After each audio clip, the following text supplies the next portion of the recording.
Good morning. I hope all of you are happy and safe. Welcome back to yet another section of Indian writing in English. In our last class, we went through R.K. Narayan in detail. His personal life, career, notable works, relationship between R.K. Narayan and Graham Greene, then Malgudi. Today, we are going to speak about R.K. Narayan's writing style and language. R.K. Narayan's style embodies his vision of life. The fictional village of Malgudi in an extraordinary symbol and no straining after effects. Narayan chose to write in English because it is the only language I am really familiar with. It is the only language which is transparent and takes on the hues of the country or region where the story is set.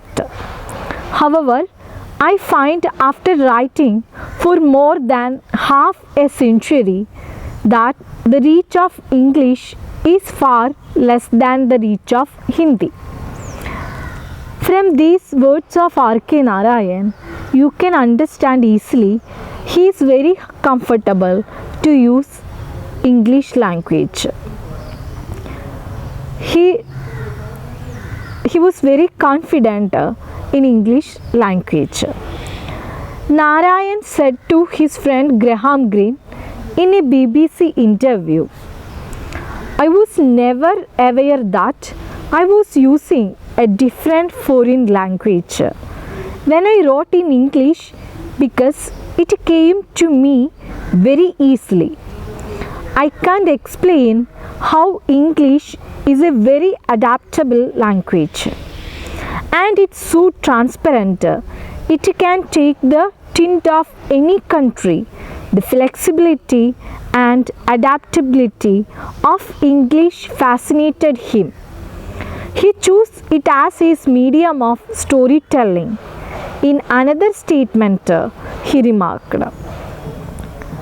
So, here we just read the words of Narayan with an interview with Graham Greene in a BBC channel. So he says he is very comfortable in using English language. He is very flexible to write in English. English has proved that if a language has flexibility, any experience can be communicated through it. Even it has to be paraphrased sometimes rather than conveyed. And even if the factual detail is partially understood. All that I am able to confirm after nearly 30 years of writing is that it has served my purpose admirably of conveying unambiguously the thoughts and acts of a set of personalities who flourish in a small town located in a corner of South India. So here Narayan has remarkable command over English and used it as the medium of storytelling in a simple, natural, lucid and unaffected manner.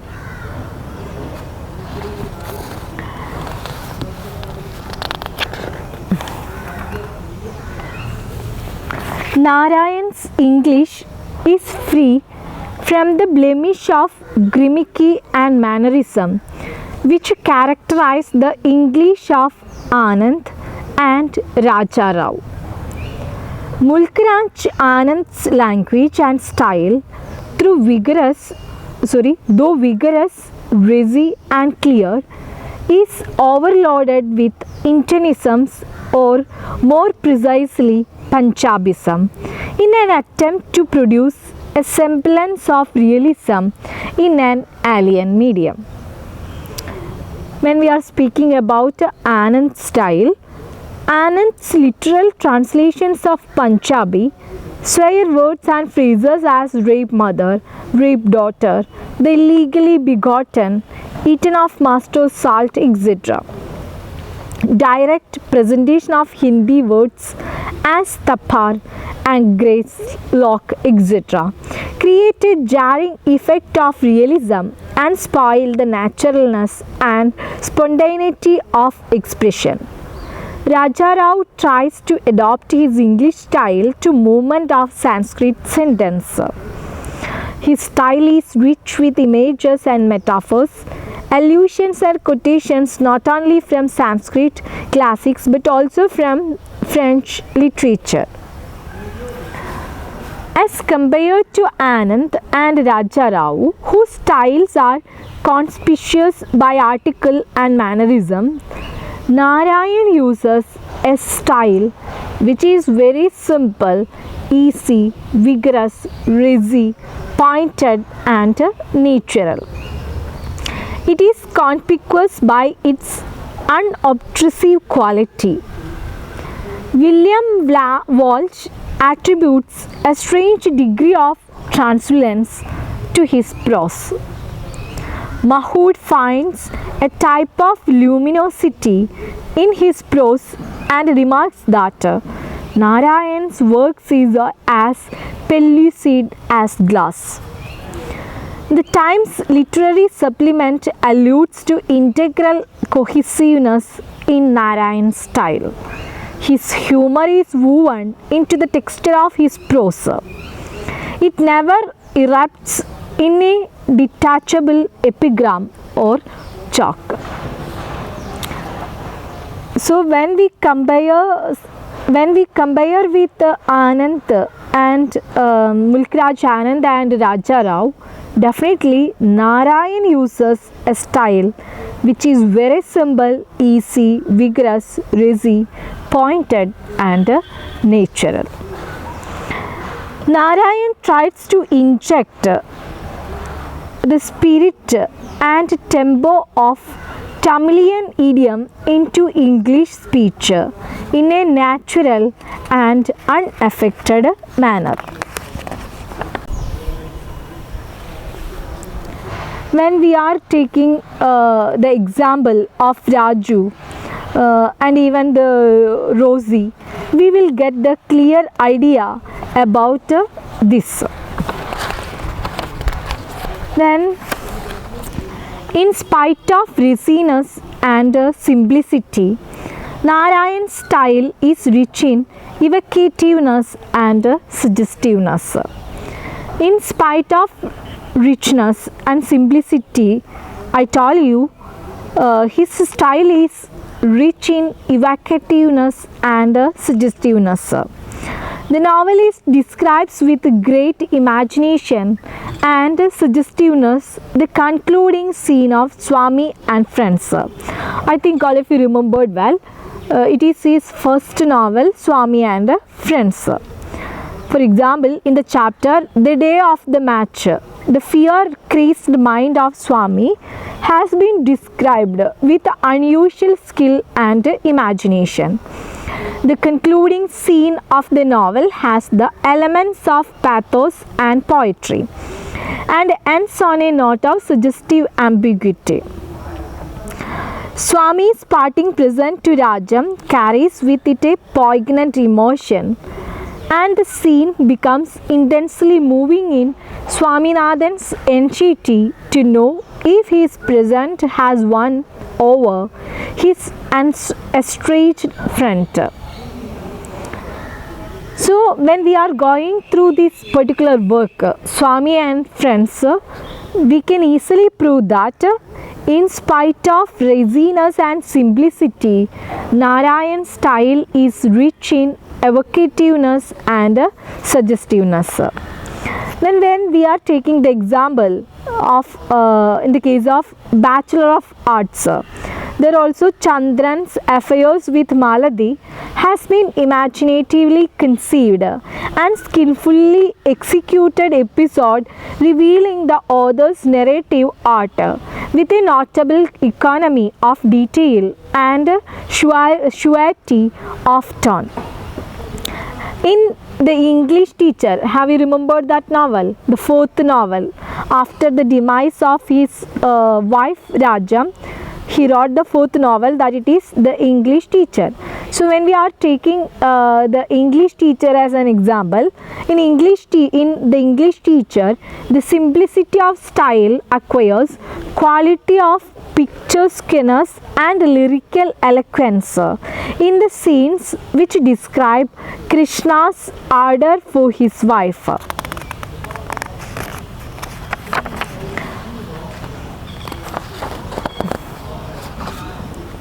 Then I want to speak about Narayan's style attains lyrical qualities in his description of the wedded life of Krishna Sushila and his description of Rosi. The story of wedded life of Krishna and Sushila, it is a prose lyric on which Narayan has lavished his best gifts as a writer.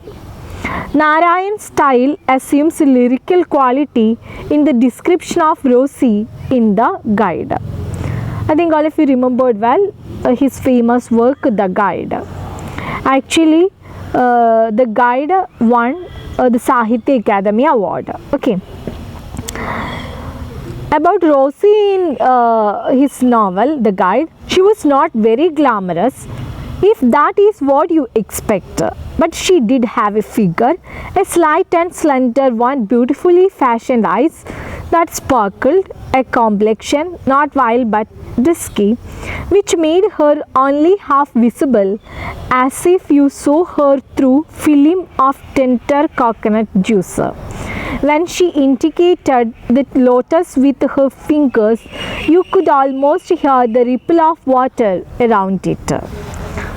So from this narration, Narayan's style retains its characteristics reticence even in the use of figures of speech as exampled from the quotes given below.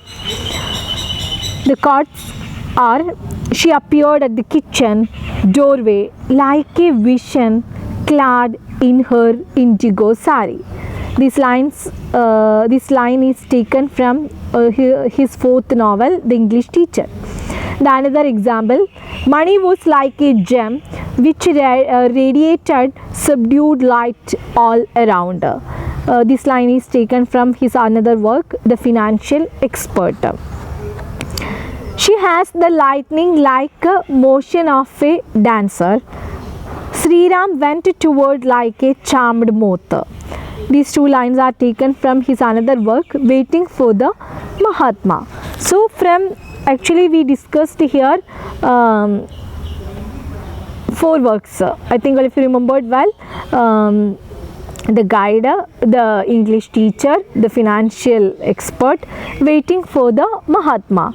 So based on these works, we can easily prove that Narayan's style attains lyrical qualities in his description of the wedded life of Krishna Sushila and his description of Rosi, then other works, The English Teacher, and also Waiting for the Mahatma. Then I want to speak about Narayan is a master of irony. Narayan's irony dissembles in humor and the reader realizes only when hit. Here is a sample of Narayan's irony from his novel, The Bachelor of Arts. Okay, so we can easily prove that his irony based on his second work, The Bachelor of Arts. There is a conversation between Chandran and his friends.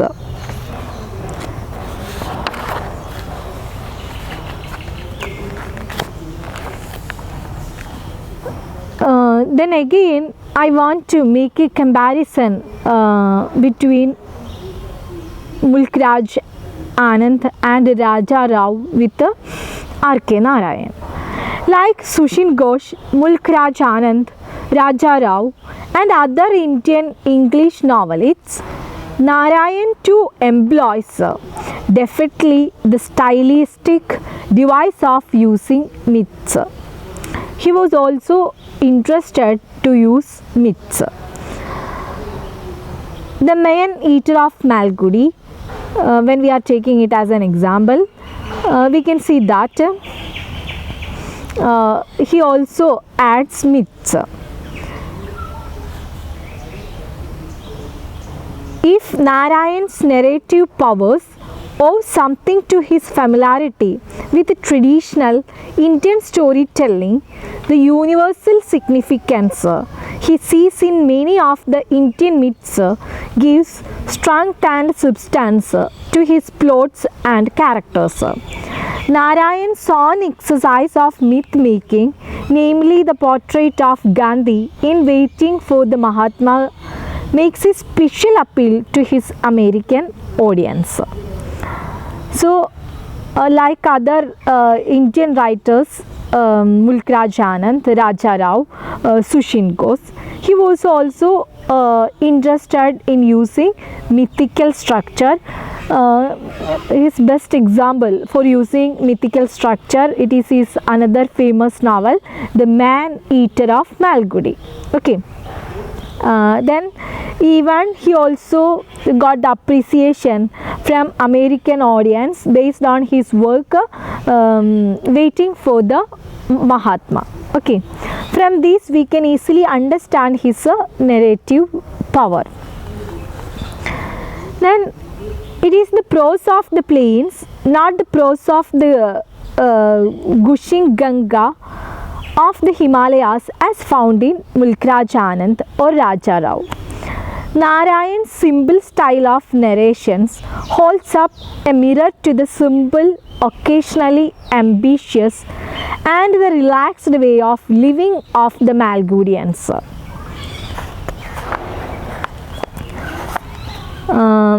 His prose is very clear and correct but lacks poetry. It is the prose of the plains, not the prose of gushing Ganga of the Himalayas as found in Mulk Raj Anand or Raja Rao. Actually, it is the prose of the southern plains in April when the rivers are streamless standing still in the torrid blaze of the tropical sun. So, Narayan's style is extraordinary in its orderliness and simplicity. So, in this class we went through R.K. Narayan's writing style and his languages. About his writing style, Narayan has remarkable command over English and used it as the medium of storytelling in a simple, natural, lucid and unaffected manner. Narayan tries to inject the spirit and tempo of Tamilian idioms into English speech in a natural and unaffected manner. Narayan's style is so uniformly simple that the most indecorous as well as the most serious events are described in the same vein. In order to impart naturalness and simplicity, Narayan uses popular Tamil and Sanskrit words freely in his novels. We already talked about those words in detail. In spite of richness and simplicity, Narayan's style is rich in evocativeness and suggestiveness. Narayan's style attains lyrical qualities in his description of the wedded life of Krishna Sushila and his description of Rosi. We also discussed some of his other works. Narayan is a master of irony. We proved that through his novels. Like Suddin Ghosh, Mulkraj Anand, Raja Rao, and other Indian English novelists, Narayan too employs deftly the stylistic device of using myths. So these are the important points you should keep in your mind relating R.K. Narayan's writing style and language. Based on that, we also talked in detail about his famous works, Bachelor of Arts, then the work The Dark Room, The English Teacher, Waiting for the Mahatma. Like that, we already discussed all these works to prove that his skill in writing, about his writing style and language. After that, we also went through his second and third novels. Which are the novels? Yes, the second novel, The Bachelor of Arts, and the third novel, The Dark Room. So I hope all of you understood his writing style and his language, and his second and third novels, The Bachelor of Arts and The Dark Room, because we are going to enjoy one of his famous short story, Mass in the Seventh House. We are going to meet these three novels, Swami and his Friends, The Bachelor of Arts, the third work, The Dark Room, through this work. That is why I gave a details description about these three works. So all of you please go through the notes well. Okay, so we will meet in the next class. Thank you.